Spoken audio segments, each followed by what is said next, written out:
Welcome to the Revenue Builders Podcast, a weekly show featuring B2B sales leaders and executives.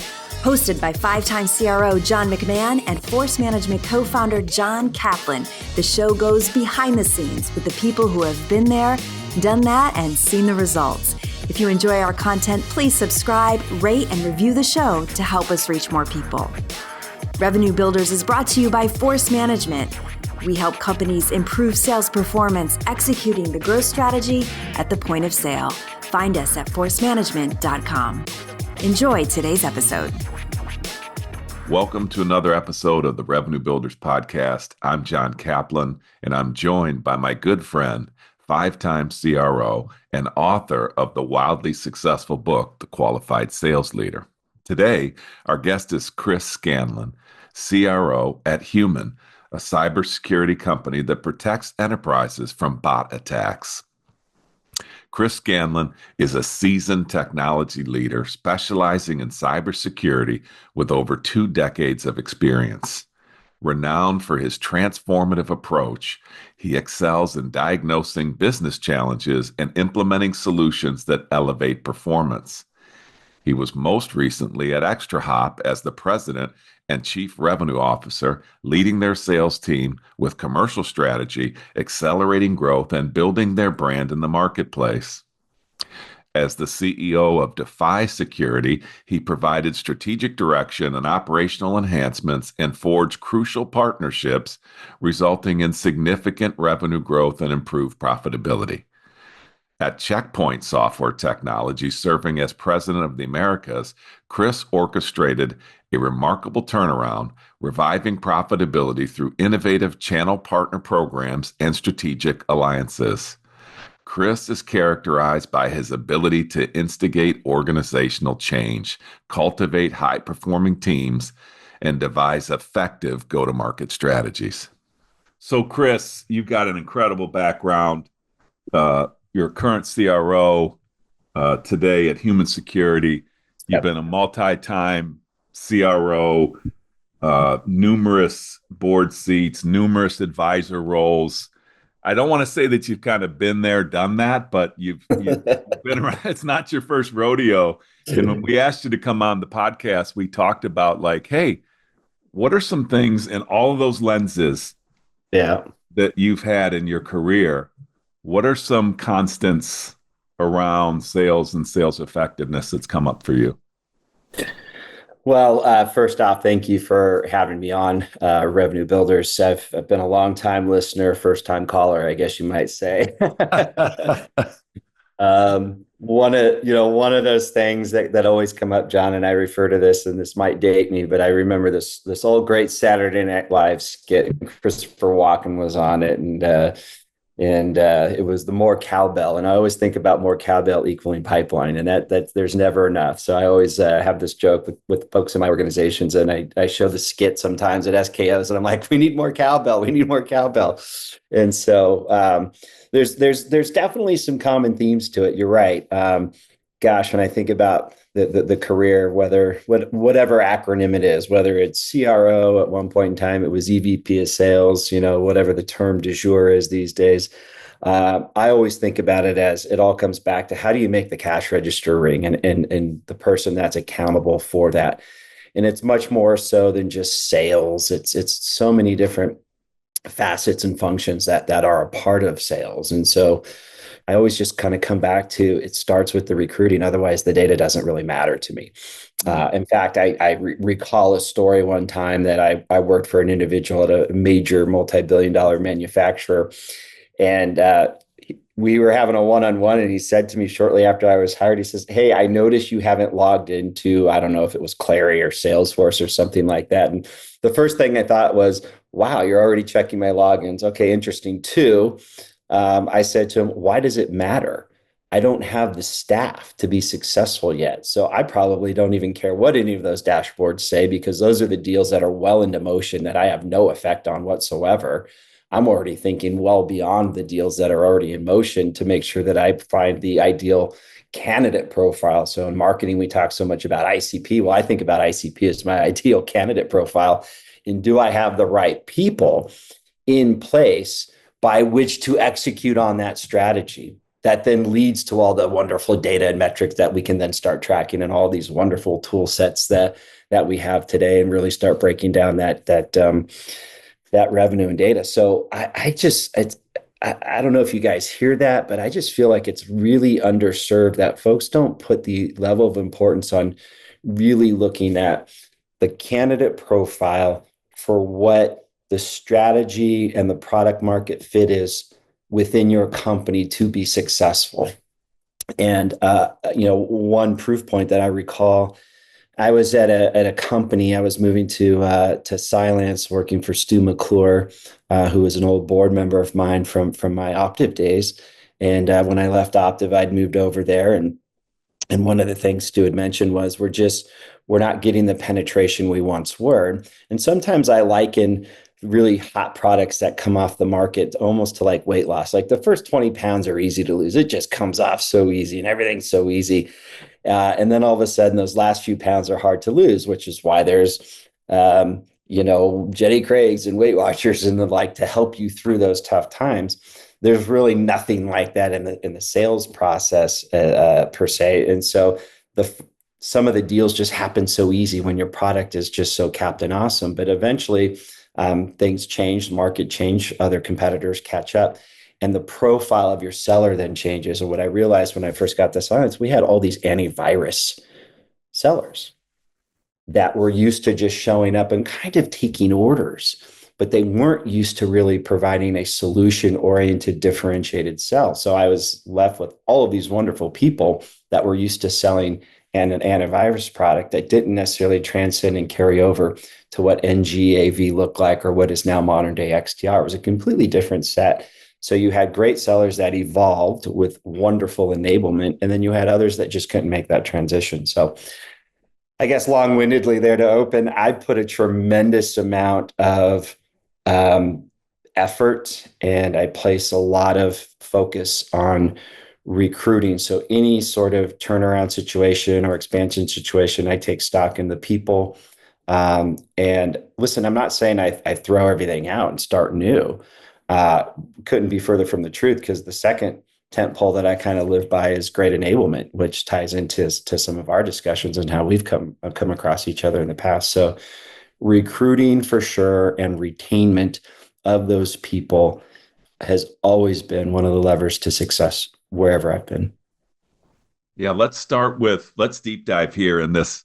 You asked, is that common? On revenue builders, it's actually probably 99% of the time of our guests, they start with people, and they start with like a success profile, ideal candidate profile. Yes. But let's go deep into it, because I know that you go deep. Like, walk us through, how do you build it? Because we talk a lot about, you got to have a success profile, and then, what's in it? What's in the success profile? How is it made up? How do you make it up? How do you test it? How do you assess it? What do you do with it? Go deep for us. Sure. Yeah, absolutely. So I think from there, obviously writing a really tight job description that aligns with the values and strategy and forward vision of the company. So I think all of that almost goes without saying, or maybe it doesn't, because I see so many poorly written ones these days. And I also believe that the people involved in the process, and I don't know if this is a me tooting my own horn or whistle, but I've had a number of candidates that may have interviewed with frontline managers or even second line managers that they weren't that impressed with. But then when they had an opportunity to interview with me, they had a completely different perspective of what the role would be. They had a much better idea of I don't know if we can say this on a podcast, but I talk about a give a shit meter. And so when it's important for your prospects and your candidates to see that the give a shit meter of the top executive is actually really turned up pretty high, and that this isn't just lip service at the frontline manager level. So I personally, when I get involved in some of the recruiting aspects, and even if I can't be purposely involved, I look at the leadership team that's part of my organization, and they all kind of have to exemplify and lead with that same perspective and persona, and it's infectious. And I think it starts with your executive committee, and the people see who those folks are, and you make statement hires. And then that next level down, you then start to attract that type of skill sets, and then they attract that skill sets. And there's something to be said about that waterfall effect of great people moving down. And, for me, I look at folks that have certain aptitudes and skill sets. I don't necessarily care that if I'm interviewing somebody, if they know everything about XYZ widget that I have today.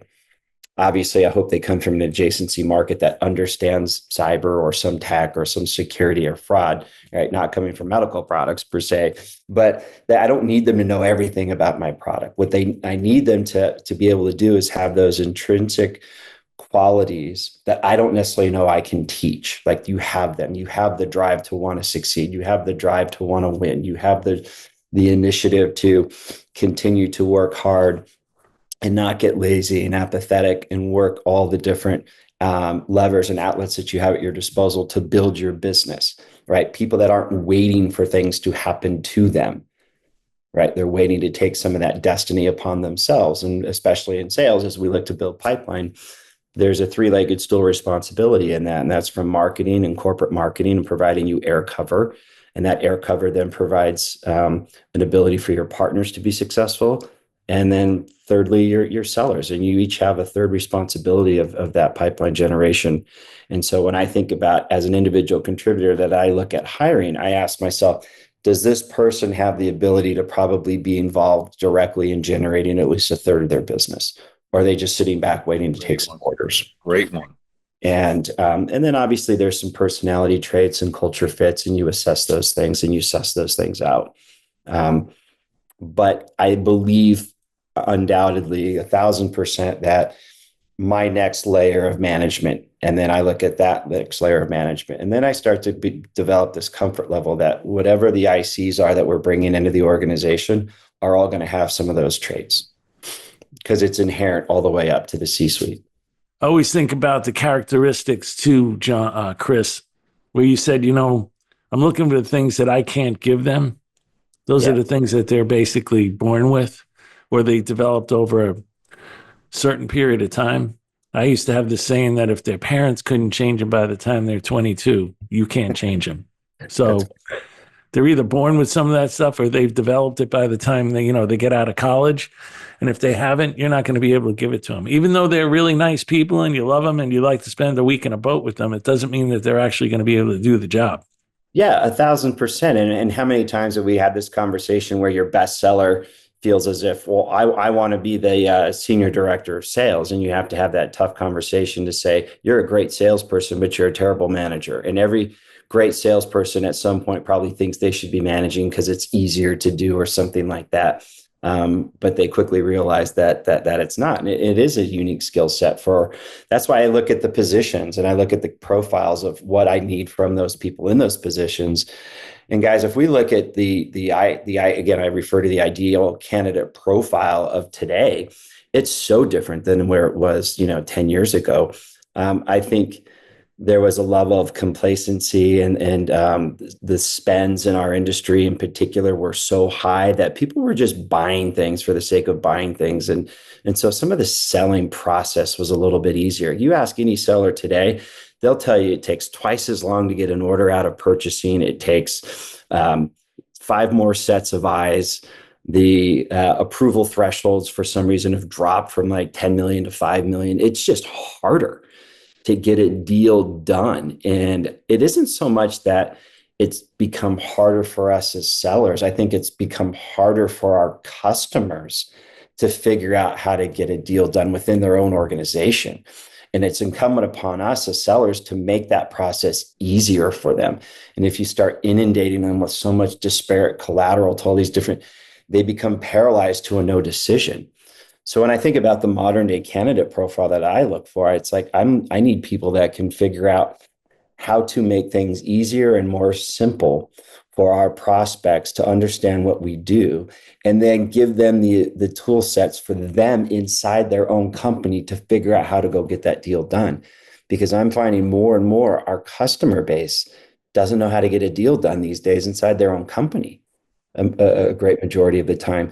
So what does that mean for us? We have to pivot. We've moved more from maybe being in an envious position of having a nice run there where equity money was just, flowing like a Cat 5 rapid, to where people are actually, you have to have these sales skill sets to win. You can't just happen into a deal like maybe you once did 10 years ago. Yeah. You brought something up. That like the utilization of this candidate profile.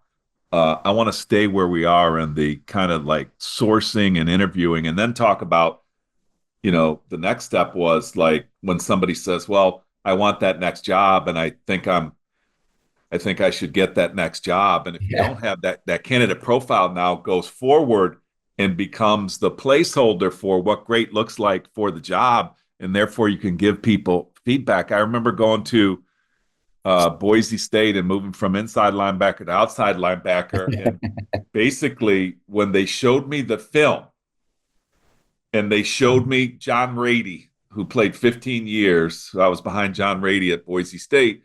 He played 15 years in the NFL. He was at Boise State at the same time I was. And I watched him on film. For me, it was so clear. And they started to describe to me what that actually was. Like, I could tell that there was a difference between me and him on film, but they started to tell me what those categories were. And they had measurements for them. And I thought about it later on in life in this like candidate profile. It's like competencies. So he had speed. He had recognition. It wasn't so much just a 40 time. It was like how fast he could react. And so I think about today in the environment, you have to get that specific. You have to get down to what I call competencies. And then you have to get like, so when you said a competency could be prospecting, if you have an expectation that they should be able to generate a third of their business, well, they're going to need a competency for strong prospecting. And then I have to go one step deeper and say, what does that competency look like in action? Like a success behavior. And I feel like, Chris, because everybody says they have, success profile. We got a success profile. And then when I look at a success profile, sometimes it's a job description. Sometimes it's a list of attributes. Sometimes and I feel like you got to get down to the basics of competencies and success behaviors. What does that look like in the role and how do you measure it? Am I being too anal about it, or what do you guys think there? No. It's Chris. So let me just highlight, what you were talking about, Johnny. I've always thought that there's not even just one ideal customer profile or candidate profile. It's just like you said, if I want to move from inside linebacker to outside linebacker, it's different competencies. If I want to move from inside sales to channel to territory to major accounts to global accounts, those are completely different positions and completely different competencies. It's no different than having a goalie, a center, and a wing in hockey, or a quarterback and a wide receiver and a linebacker in football. They're different competencies. They're different positions. You can't have one candidate profile. Certainly there's a Venn diagram of some of the characteristics you'd like to have in that person, but their ability and the skill set to pull off the job is completely different. I like that. And then, so. Yeah. And I just, again, since we're on this sports theme, it's not really that far off. You think about the fundamentals. People would always say, hey, Popovich, right? So Pop ran a boring offense, but you know what? The fundamentals worked. Right? Boring offense, not exciting, no high flying slam dunks. Tim Duncan's about as, exciting as, watching paint dry. Say what you want. It worked. The fundamentals. I go back to sales sometimes. People want to believe like there's got to be the slam dunk and this and that, but the successful people are running the boring offense. They're running the boring offense. Totally. 100% agree. They are disciplined and they were doing the stuff that others may say are mundane and it's boring, but it works. And they are disciplined and committed to it. And they are successful as a result. They're not. Yeah, and if you can't do the fundamentals, how many times can you win the game by throwing up 3-point shots? Yeah, you can win a couple, but you're not going to win the championship. Stockton to Malone, it was a pick and roll. You knew it was coming. You couldn't stop it. It's the same thing. A great inside sales, business development, SDRs that then move into their first outside sales gig. Sometimes people, once they move into the outside sales gig, they just think other things are going to rescue them. Our product's so strong, it sells itself. Our marketing organization's awesome. The Glengarry leads are coming in. If I just go to this golf tournament and hang out with that partner, they're going to give me all these leads. That doesn't happen. It happened maybe 10, 15 years ago. The successful transformations are the one that keep applying the skill sets that they made them successful in the SDR, BDR role, and they continue to emulate it themselves because they know that they're going to rely on at least a third of that revenue generating machine is going to have to come from them. I really love this theme we're on because in my example that I used, they showed me somebody in the role. And John Rady was a transfer from Modesto Community College, ran a 4.5 40, and he went on to play 15 years in the NFL. But since I could see it in action, I didn't have to, there was on a piece of paper what I needed to do to be successful in that role. But since I could see it in action, it was like, let there be no question. And I've never forgotten about that because like people say to me, well, I just bring my crew. I'll take my crew like happens in sports and NFL. One coach leaves, he gets all his other coaches, gets all the other players and tries to get them to move. And that really doesn't work so much anymore because it's really dependent upon the role that you're in, the environment that you're in.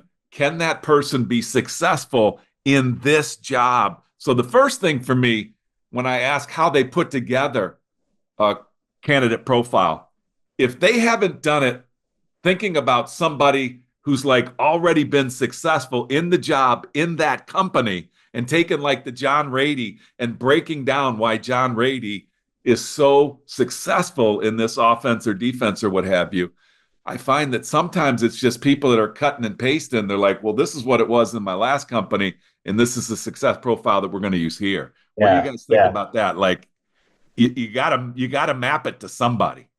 I'll let Johnny jump in. Well, I mean, an extreme example of that is when you already have, and I see this a lot, and I try to prevent it, and some people listen and some people don't, where they have a territory sales force, and then they have one or two major account people that are starting to do pretty well and bringing in really big deals. So then they say, well, what we're going to do is we're going to take like 10 of our other territory guys and throw them in major accounts. Complete and total failure. And you can tell them, you're going to fail. You're going to waste a lot of time. Those people aren't going to sell anything.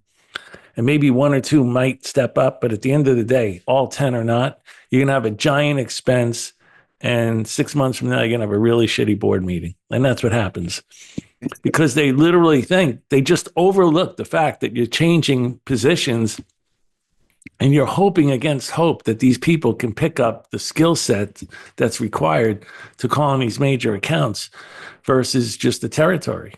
So I think that's maybe a great segue, maybe into talking some tentpole stuff here, John, into enablement.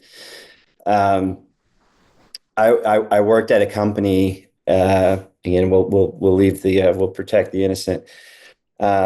And the CEO, we were rolling some stuff out, and I said, "Well, okay, we've got to do this enablement program." And his response was, "Why do we need to do enablement? We had a HubSpot or a SharePoint or a MindTickle recorded training." I'm like, "That's not enablement."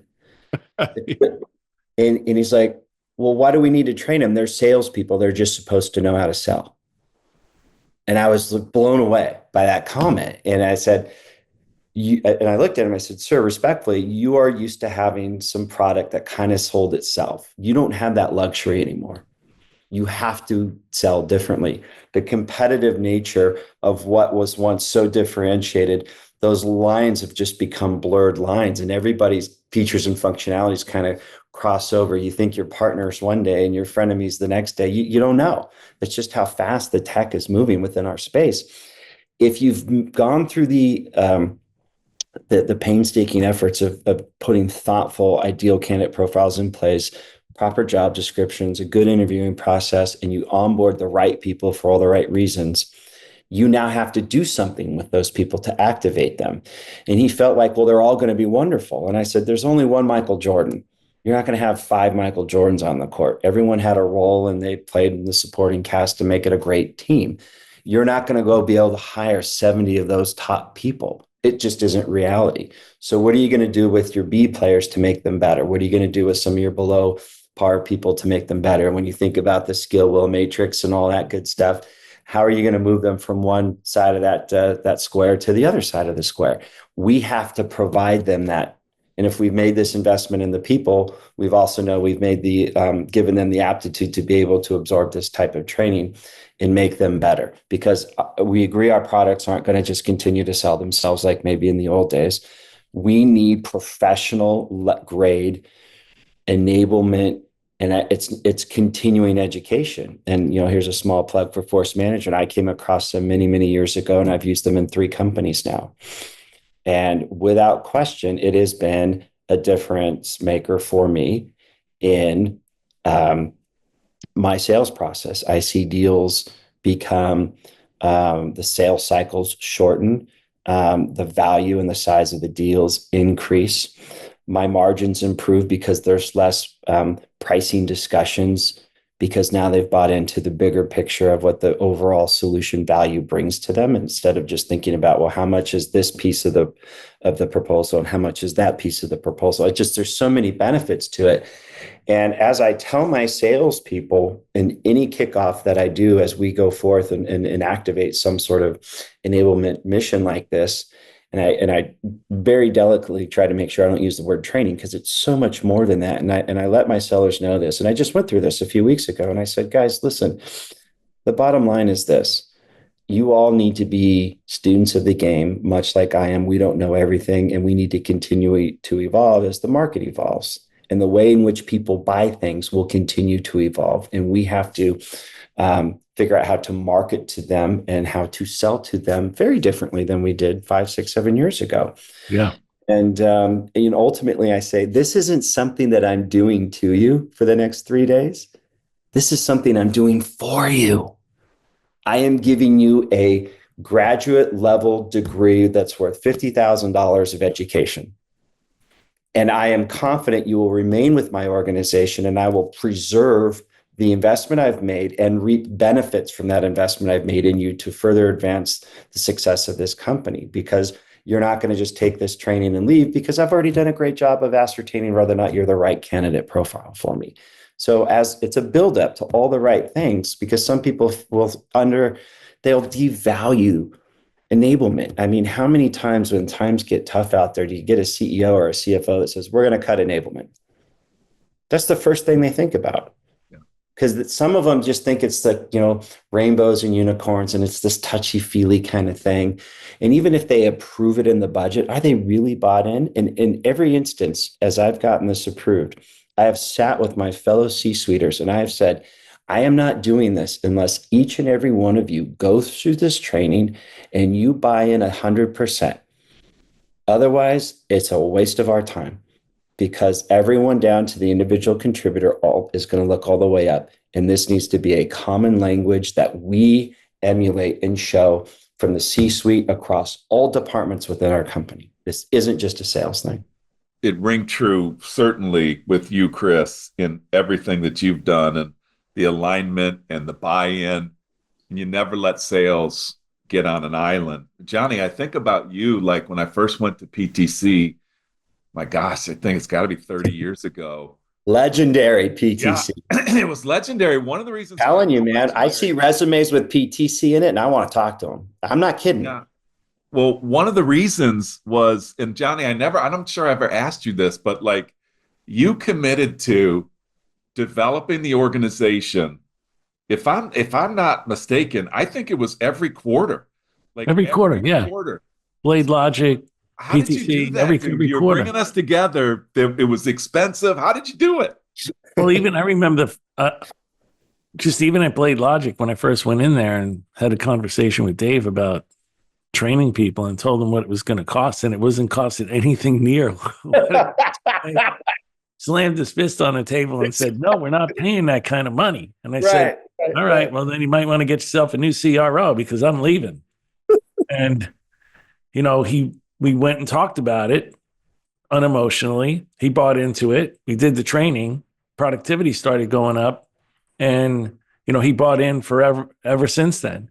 And I just think about the numbers. So if you even think, let's say you have 50 sales reps and you increase productivity. Let's say the average productivity of the sales force is 1 million. Let's say it only goes up to 1050 across 50 reps. That's 2.5 million. There's no way you're spending 2.5 million on training. You're probably spending a fraction of that on training. And even if it goes up 50K, you got an extra 2.5 million in the year across 50 reps. What if you have 100 reps? It's 5 million. If it only goes up 50K, that's 5%. If you can't effectively train your reps to just even get their productivity to go up 5%, something's really wrong. And if it does go up 5% or 10%, the numbers, far outweigh the cost of the training. Johnny, you brought up a good point there. Like you're saying, you tell them a number, and the first thing they want to do is start slashing and cutting, and they say, well, let's look at the proposal. Well, we can take this piece out, and do we really need to do an on-site for 3 days? Maybe, and they start trying to. And I had a boss that started to do that, and I just said, then we're not doing it. He says, what do you mean? We have to do some sort of training for these people. And I said, you've taken so much out of it, you might as well flush $250,000 down the drain, because you'll never see the output unless you go all in on this thing. Mm-hmm. And once you convince them to do that, that's great. I've seen kind of a newer thing. It used to be hard enough just to get them being your for me, it's a CEO, and then to some degree the board and a CFO, to get them to buy in. Now that they've bought in, I now have to set expectations just on timelines. There's so much pressure in the market for immediate success. And everything, if you ask any person in charge of making sure the cash register ring, regardless of what industry, probably right now, we'll all say the same thing. I don't have enough cowbell. How do I find more leads?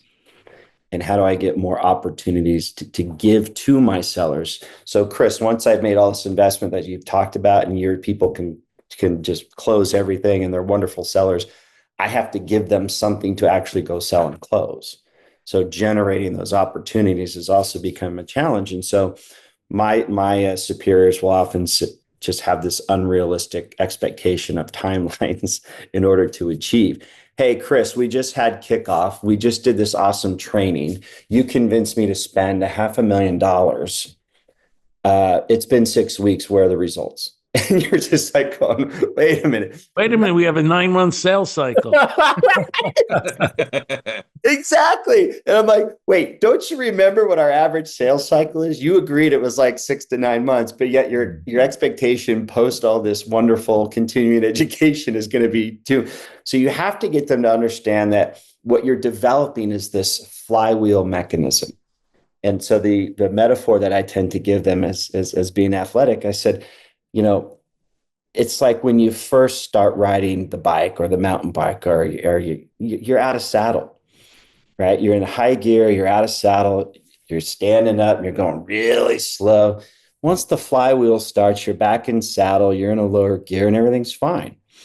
But you have to give it an opportunity. You're grinding, you're out of saddle, and then once you start settling back in saddle, and you flip to a different gear, it's going to continue, and you have to be committed to that time frame. And what I like about this conversation is both of you, we were fortunate to be at the Blade Logic days, and Johnny, I don't think you've ever called us expensive publicly, so I appreciate you not doing that publicly. He always used to call me and yell at me for being expensive, but Chris, you've used us, 3 or 4 times. Right. One thing that I really love about both of the seats that you were in as CROs and are in as CRO, you were never afraid to commit what was going to happen. So obviously you had to have a partner that you trusted. You had to have a alignment that you trusted, a methodology that you trusted.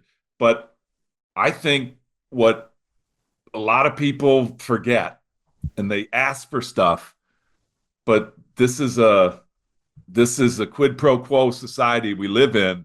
What are they going to get for it? Like the CFO should ask, what are they going to get for it? Johnny, you went on our website really early after Blade Logic, which was so cool, and then you took it to BMC. I think one of the metrics at one time, you doubled the sales productivity. You doubled the sales productivity of the sellers. Yeah, we went from 1.1 to 2.24 million. Yeah. And the stock price went from 26 to 32 or something. I think, no, it tripled. Yeah. Tripled. Yeah.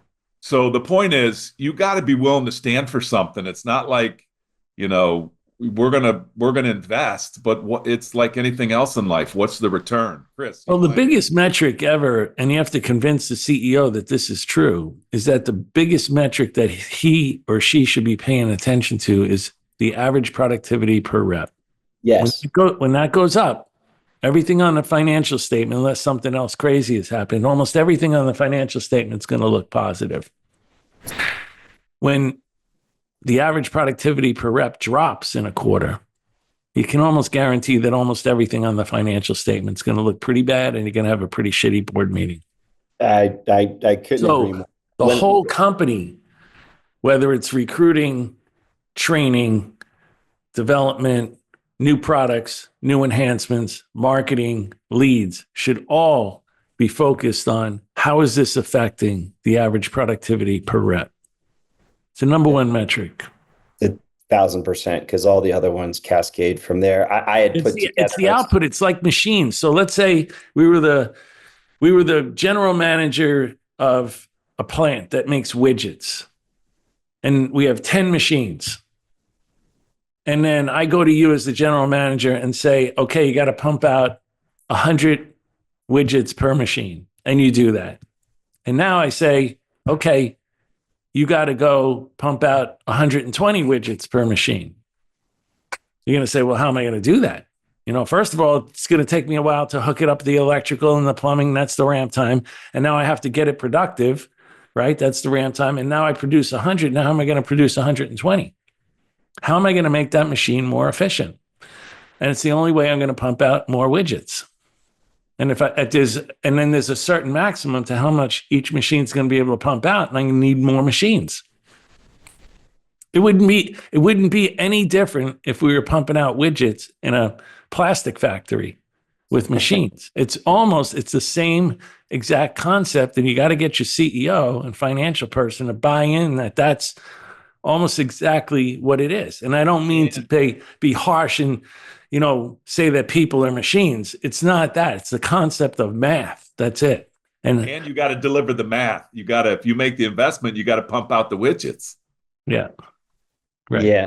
I really like what you said there, Johnny, about the productivity of a rep. There's other metrics, and I had done a briefing for my superiors about here's the outcomes that we could expect from this. But when you really boil it down, you're right. It comes to productivity of rep. All the other metrics are somewhat insignificant, or they fall in line as a result of that one particular KPI. So listen, I have been a tremendous student of the game, providing this continuing education, if you will. What I tell folks as we head into these types of meetings, I will say to them, listen, this isn't some syllabus you're going to grab and you're going to shove in a drawer after 48 hours and forget about. It is a part of the culture. It's part of our new hire orientation and in the onboarding process. And it's not just for sales. Everybody in the company goes through it for all different departments. So every month in my current organization, we bring everyone into New York, regardless of job function. All new hires come in, and there's a small portion of some of this enablement stuff that is built into that onboarding process and that new hire process. So they're indoctrinated from day one. And in that new hire, there's an hour session with the entire C-suite.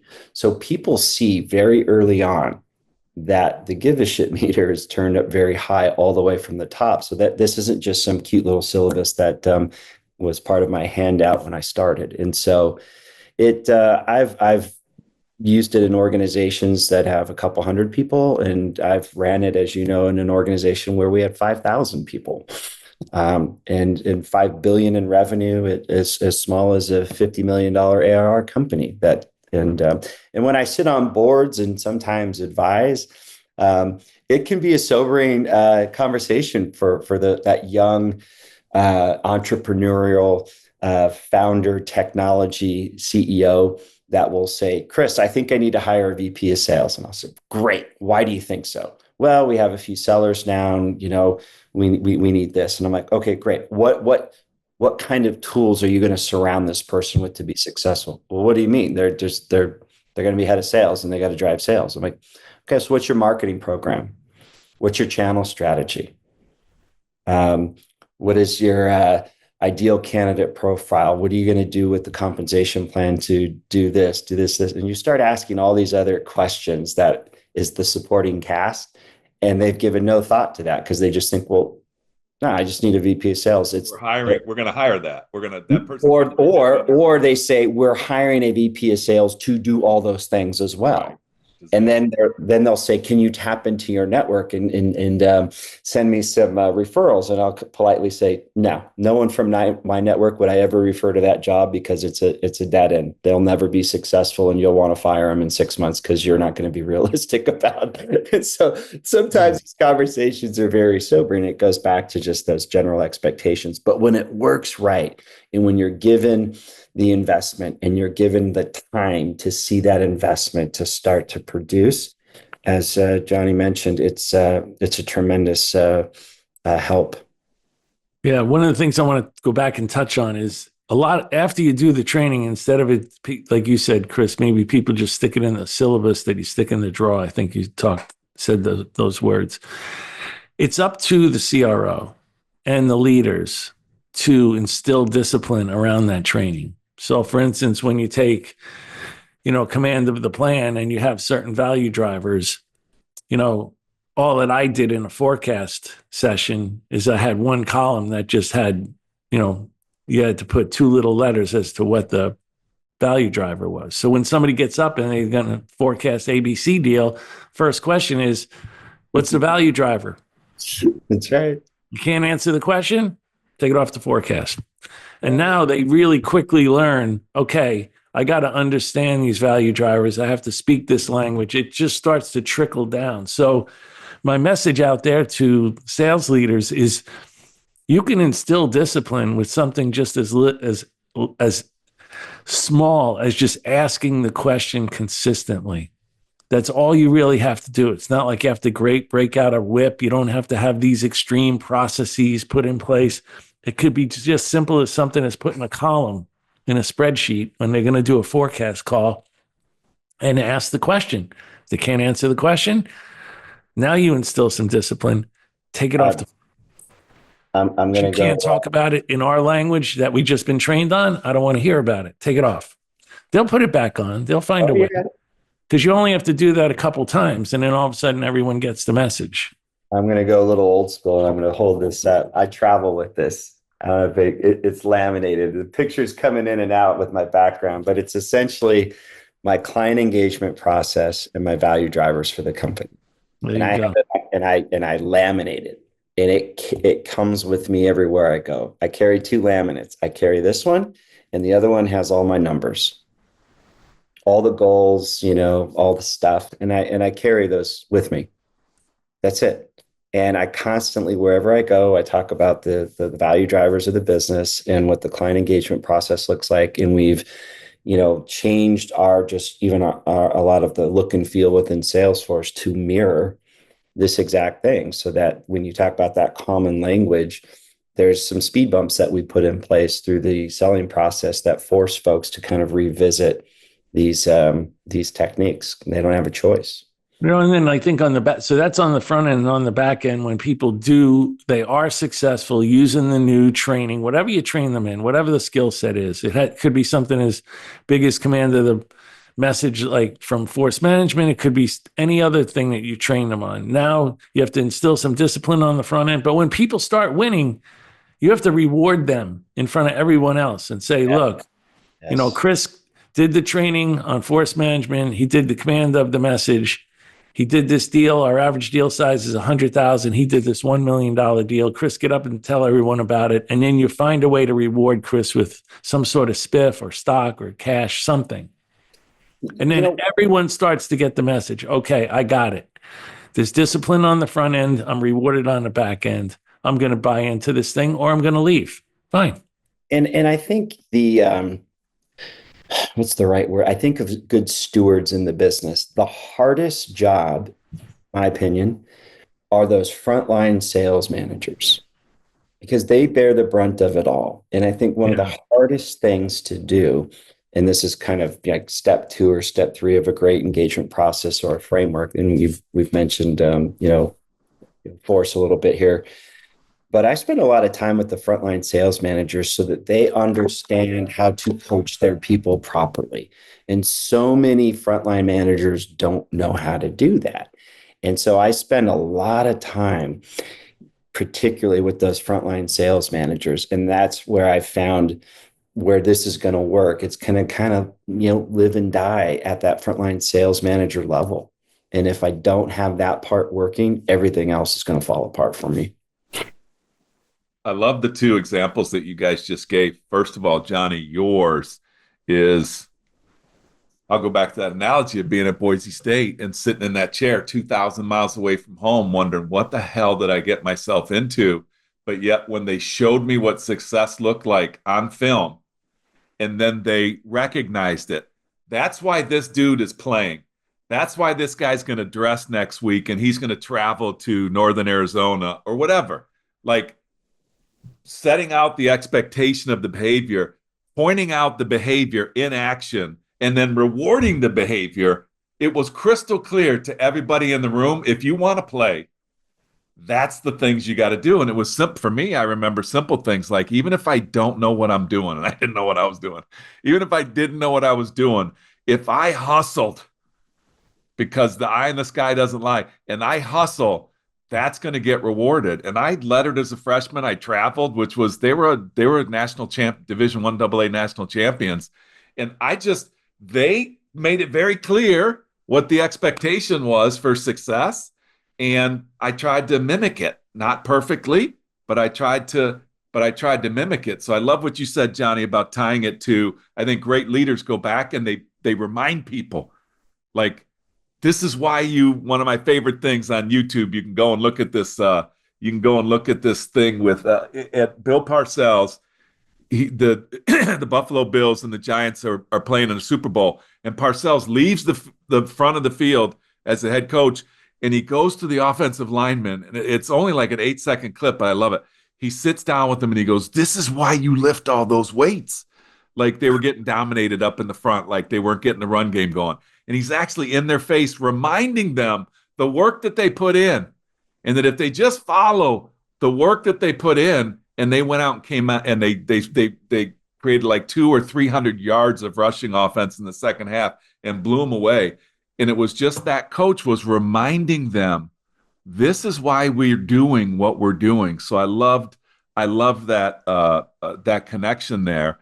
And then the other connection that you're making, Chris, is that when we put that influence out there for our sellers and making it crystal clear, giving them everything that they need and having the entire organization wrap behind it and align behind it, I think those are 2 characteristics of frontline sales. And then reminding frontline sales managers, you got to simplify it. Like, if I come out of the command of the message training, I normally say to people, like, even though command of the message, like it's about messaging and blah, blah, I still say frontline managers, you got to own the number.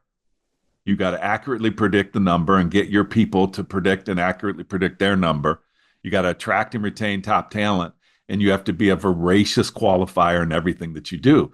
Like, I'm sure there's other things, but like those were the 3 that I had to break down all of that stuff and make it simple for the frontline sales manager and put it into those 3 buckets and then support them, help them.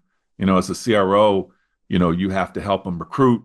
You got to help them develop. You got to help these people get unstuck in those 3 areas, if that makes sense. Yeah. The You got to learning break it down and struggle. make it simple. Hey, before we miss it, you gave me some great tent poles, and I know you are a really good student of the game around revenue operations. I want to make sure Yeah. we get a chance to talk about that because we don't really get a chance to talk about that much on the podcast. Tell us about your tent pole of revenue operations. It just kind of feeds into the other two that I'd mentioned, and I put a lot of focus in it. A lot of we're a very data driven society and metrics, and sometimes there's too much data, and the part of the art is figuring out. I sometimes talk about we become human SEM machines, right? Like a security event incident management tool correlates all these different logs and incidents and summarizes it for the analysts. I feel sometimes we have to do that with data as sales leaders, and we become humans of that data, and then figure out, well, how do I take this data now? And there's so much of it, and make and leverage it to make some of the right decisions in the business. And so, as Johnny alluded to earlier, the productivity and the rep is such a key metric. Well, what are we doing to track that? What are we doing to monitor that? And I've had so many conversations with sellers that think that, this is micromanagement, or, I don't need to do this, or I've been doing this for 20 years. And I hear all of that stuff all the time. Yeah. And my response has always been, I think, somewhat of a cheeky one, but I still live by it. And I remind folks this: in our business, most of them have 50-50 plans. They receive a base salary and they receive some variable compensation. And I remind people that for that base salary, you get paid for waking up in the morning and doing all this stuff. And in that stuff, you owe me the following. You owe me a clean forecast. You owe me to hit understand the product and the product trainings. You owe me to do your force management follow-up stuff and make you a better seller. You have table stakes that you owe me just for having the privilege to work here. Pure and simple. And so I need you to do those things so that I can derive data on how to figure out how to manage the business, and also by how to figure out how we treat and deal with customers. One of the big metrics I look at too is just, churn and downgrade. My front door could be wide open and I got tons of business coming in the front door. But if the back door is wide open and the weather stripping on that back door is not tight, it doesn't matter how much I sell. I care what I keep. And so I put a lot of focus on just data that tells me what we're doing right or doing wrong, so that I can make adjustments and course correct to how my account managers work collaboratively with my CS organization for the onboarding and carrying and feeding of that customer. Because in my organization, I have account executives that open business, and then that gets turned over to my account managers that work on the expansion business and the renewal business within it. And there's a very symbiotic relationship and interlock between customer success. I don't just come up with ideas out of the blue. I have to look at the data, and having a wonderful revenue operations team to be able to contribute not only the raw data, which the business intelligence team does, but then have folks that can actually provide some analysis and recommendations from that analysis. And what used to frustrate me, I would have Rev Ops people that just sent me a ton of data, and I'd be forced to make all the interpretations myself. I'm fortunate that where I have been and where I am today, I have a team that can actually look at this data, summarize it properly, again, that human SIM, if you will, and say, Chris, here's what we're seeing. So when I have meetings with my Rev Ops teams, we have the 4 things that we're looking at to solve, or whatever the top things are happening. They'll say, okay, we got the data. Here's how we derive the data. Here are the attributes of that data. And then we provide some analysis. And here are 3 or 4 recommendations that we think that you should be considering to weigh in on and make a decision about what we do next on this. I mean, that is invaluable to me, to be able to figure out how to run the business. No longer is it just, Laker tickets, a flashy smile, and I've got great relationships. It takes more than that to get deals done in today's environment. And you need the right data and information to make informed decisions about how to pivot for your business. Fully agree. Yeah. And there's certain metrics that tell you, like you said, you can get lost in a sea of numbers. Oh, man. And what I've always tried to do is take as few numbers as I can, because And what I'll do is try to figure out, okay, if they did this, then by definition, they did the other things before that. And I don't need that other data. I just need this. Now, if they're not doing that, then I need the data before that. You with me? So, like if I have a baseball, I have a 300 hitter and all of a sudden he's hitting 225. Well, now I need to go talk to the batting coach and the pitching coach and the film coach and say, has he been putting in the hours looking at the film? Has he been putting the hours, in the batting cage? Has he been putting the hours in looking, at the pitchers? So then I need to look at the data. But as long as they continue to hit 300, I'm okay. So John, that's where like some really cool BI tools exist out there. And whether it's, Lookers or Domos or whatever. Sigma's a great one. Have you ever heard of Sigma? Sigma, I have. Fantastic. Regardless of which one you want to use. And I just remember they're great at normalizing some of that data. And I'll just look at like 8 or 9 key things that tell me. And I call it, by the way, I call it Chris's HUD. It's my heads up display. My dad was a pilot, and I talked about his heads up display all the time. So I'm like, I have Chris's HUD. And I look at that, and I can tell my boss and anyone on the board that calls the general gist of the business. To your point, Johnny, if I need to click in and get deep, there's no shortage of data behind that to go deep. Yeah, right. So figure out what your HUD needs to be and who should be a part of your huddle. To help with those metrics and make smart and informed decisions about the business. So I think an ideal profile for Rev Ops, because it sounds like you use Rev Ops for collaborating with enablement, with data, I do with forecasting. What does that profile look like? I think before I get to that, I'll back. I think. Again, in the old days, you would have 3 different functions running disparately. I've collapsed what has now become, I guess, modern day Rev Ops, which is essentially your sales operations, your channel operations, and marketing operations. And sometimes marketing is a tough one to maybe convince your CMO to pull into revenue operations, but I've found it to be invaluable. So I like those 3 functions under revenue operations. When I think about that, the ideal candidate profile, it isn't the person that's like, sometimes I would get these folks and they're almost data scientists and they think that's what Rev Ops is. And the best Rev Ops leaders that I've worked with have an ability to take the data and make informed decisions. And sometimes, folks might say, hey, Chris, so-and-so, your head of Rev Ops is kind of like your, the heavy. they come in without real emotion or pride or prejudice, and they just tell it like it is on here's what we have to do to make the business better, whether you like hearing it or not. So they were very matter of fact, non-emotional, well-informed decisions, and an ability to understand and apply that data in the best interest of the initiatives and the strategy and the vision of the company. Because I'll tell you, they produce some great data, but they'll also self-select stuff not to even bother showing me. And that I think is also key because they don't inundate me with too much stuff. It's like when I go to the store and I'm looking at a shirt, I don't want to see 10. There's too many choices. My eyes roll into the back of my head. Show me 2 and I'll pick one. I call that attribute commander's intent.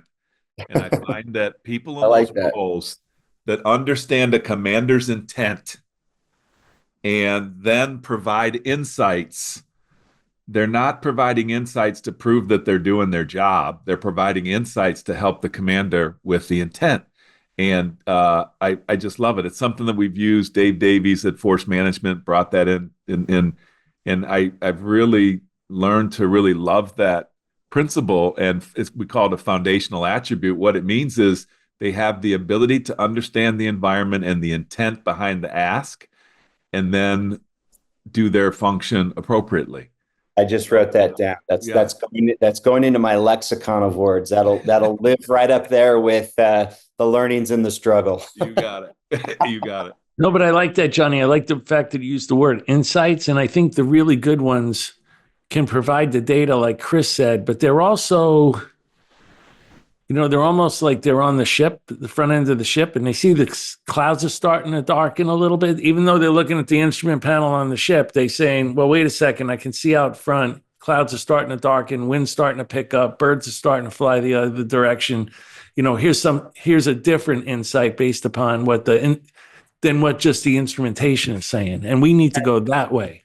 And that's what the really good ones do. That's so great that you use that. And I can identify that, because you're so right. You see, like, the birds are the precursor to the storm or whatever. But yeah, sometimes I get happy ears. As CROs, we want to always look for the good and what we're seeing.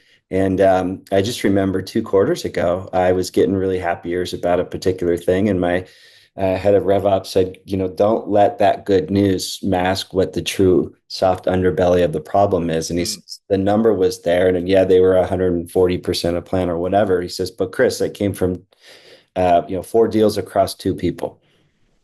That doesn't mean that that's a healthy state of that business region there. We've got to do a better job of getting more deals across more people and bringing greater parity of success. And I was just looked at, I'm like, how to, really bring a guy down. Yeah. Well, I used to say that bad news can't wait, because bad news travels really slow uphill. It does. People don't want to tell you the bad news. They want to give you the good news. And as a CRO or C-level executive, you got to understand that bad news travels uphill really slow. So if you hear just a little inkling of something, it's got to register, and you got to start asking a lot of questions. So I used to tell people, look, bad news can't wait. You got to give me the bad news early so I can help you. You give me the bad news too late, we may not be able to help. I can't help you, and you can't help yourself now. I don't know who's enjoyed this hour more, you guys or me. I've written a few things down here, and I feel like I just had a coaching session as well. So like I said, I'm always a student of the game. More cowbell, baby. More cowbell. More cowbell. One of the last ones for me is, like, I also find the most successful people in life are the ones who made sense of their own story, and they understand, they're comfortable in their own skin, and they understand what they bring to the table. And for me as a leader, when Johnny says come early with the bad news, I had to let people know that I was approachable for bad news, because I certainly didn't look like I was approachable for bad news. You're physically imposing, John. but it's me, and I know I'm emotional, and so as long as I know that about myself, I can make these people that I rely on, like, you have to cut through all of my emotion and protect me from myself, is what I used to tell people. Is like, if we had to have code words like, hey, I don't know what it would be like, participate in your own rescue, John. They used to tell me also, I have to get you to care about it soon enough, John, because you care about it, but sometimes you care about it too late. And so the code word for me was, hey, John, this is something I think we got to care about early. And I knew that they were bringing me news that I wasn't going to like, and that I probably would try to blow off. And anyways, I just think that's a great foundational attribute for people in those roles. It's like, hey, I'm it's kind of like, don't shoot the messenger type thing. And if you don't have that capability, you're probably not going to be really good in that Rev Ops job. Yeah. And it's interesting because Rev Ops, Sales Ops, they really mean different things to different companies and different CROs. So if someone's going out there as a CRO and you're looking for a Sales Ops or Rev Ops person, be careful, because you have to, again, write down the ideal candidate profile of what competencies you want them to have to make sure you get that. You can't just cookie cutter what one person did and believe that they're going to do the exact same thing for you. It may not happen. And match it to your skill set. So if you have your own attributes like I did, you have to match that to your skill sets. You don't want somebody that's going to tell you what you want to hear. You have to have somebody that probably, rounds you out a little bit better. At least in my case, that's what I do. Somebody that knows their own shoe size, things like that. True. You suck. Right? You suck. Oh, that's a whole other story, Chris. Hey, one last thing in revenue ops. We're talking about attributes. I wrote something down. Pattern recognition and labeling. I've always found that people that have the ability to look at data and they can pattern recognize things and historically understand what's happened with those pattern recognitions and then label it in some way to something that I can understand in a very powerful way. I found that is also a foundational attribute of people that could do that, where I loved people. I love people like that because it gets my attention. What didn't we cover? Holy smokes. You did, Chris, you did a great job. Thank you, man. I really appreciate it. I feel like I could go another hour with you guys. I mean, I'm sitting here with McMahon. The guy's a legend. We'll have to have you back. I mean, you really only hit on recruiting and a little bit of sales ops and a little bit of training. What if we had him come back with some of those Rev Ops? We've been talking about that what if we had Chris come back with his Rev Ops team and dig into more of this Rev Ops? Because we get asked about it a lot, and we've been trying to find people to bring on the program. This was a blast. Listen, I enjoyed it. I will love to participate anytime you guys have an ask. And if you have any asks of me to help you in any way, I'm here for you. You're the man. Thank you, Chris. Thank you, John Kaplan. Thanks to everyone for listening to another episode of the Revenue Builders Podcast. Thanks for listening to today's episode. Be sure to check us out at forcemanagement.com.